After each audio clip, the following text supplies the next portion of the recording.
Alors bonjour à vous, ici David Laroche de la série Wake Up Call. Donc là, comme vous constatez, on est sur les quais du RER et on va parler de ce thème qui est surmonter la peur de l'inconnu. Vous savez, on a envie de faire un truc, on a envie d'aller se dépasser, se challenger et on a peur. Qu'est-ce qu'ils vont penser de moi? Est-ce que je vais être ridicule, pas ridicule? Et là, il y a une petite voix intérieure qui s'appelle Martine qui vous dit « On va se moquer de toi ». C'est celle-là, voilà, c'est lui.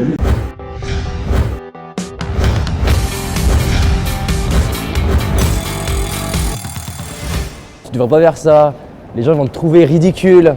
Et voilà, forcément, ça fait toujours peur. Mais on va le voir demain, justement, le regard des autres. Mais là, déjà, 5 clés, justement, pour surmonter la peur de l'inconnu. La première chose, c'est que ça ne va pas le faire comme ça un jour. C'est-à-dire que si vous vous confrontez jamais à la peur de l'inconnu, ça ne va rien se passer. Donc, la peur de l'inconnu, c'est un processus normal de protection. Donc, il faut vous confronter à cette peur, par petits pas. Vous n'êtes pas obligé d'aller dans le métro.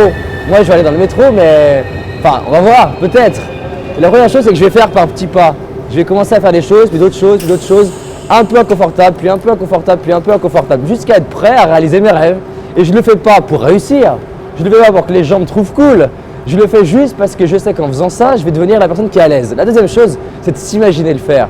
Tout à l'heure, je me marrais quand on faisait les post-it par rapport aux clés. J'étais en train de m'imaginer dedans, confiant, en train de me marrer avec des gens qui rigolent, des gens qui sourient. Parce que c'est sûr que si je m'imagine qu'ils vont se foutre de moi, qu'ils vont se moquer de moi, qu'ils vont un peu m'insulter, qu'est-ce qui va se passer?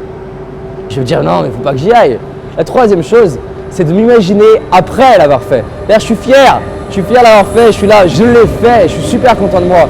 Et regardez, il y a ce foutu métro, on va le laisser passer. Là, il est long en plus. Donc, ce qui nous rend fiers de nous, on va le laisser passer.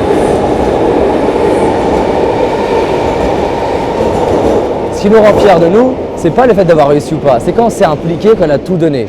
La quatrième chose, si vous voulez dépasser la peur de l'inconnu, c'est de vous donner le droit de ne pas le faire. Peut-être que juste avant de monter dans le métro, je vais peut-être me dire « j'ai trop peur ». Et si je commence à me dire « je dois le faire », je vais commencer à me l'imposer, je vais commencer à me sentir mal. Si je me dis « j'ai le droit de pas le faire », j'ai le droit d'abandonner, j'ai le droit de rentrer chez moi et rien que le fait de sortir la caméra devant tout le monde, c'est déjà un premier pas, c'est déjà une petite victoire. Donc je vais me dire « j'ai le droit de ne pas le faire ». Par exemple, j'ai le droit de ne pas parler en public, j'ai le droit de ne pas oser dire ce truc-là à telle personne. Et une fois que j'ai le droit, la cinquième chose, c'est que je vais me poser une question. Je vais me dire est-ce que tu préfères ne pas le faire et potentiellement regretter, ou est-ce que tu préfères le faire, peut-être complètement raté, peut-être que tout le monde se moque de moi, mais je l'aurais fait. Se poser la question. Et c'est s'auto-coacher, et on va le voir bientôt, c'est la capacité à vous poser vous-même ces questions-là. Faites ça et vous allez voir que la peur de l'inconnu, vous allez pouvoir la surmonter et la dépasser. Et moi, de mon côté, je vais peut-être, j'ai le droit ou pas, rentrer dans ce métro. À très vite.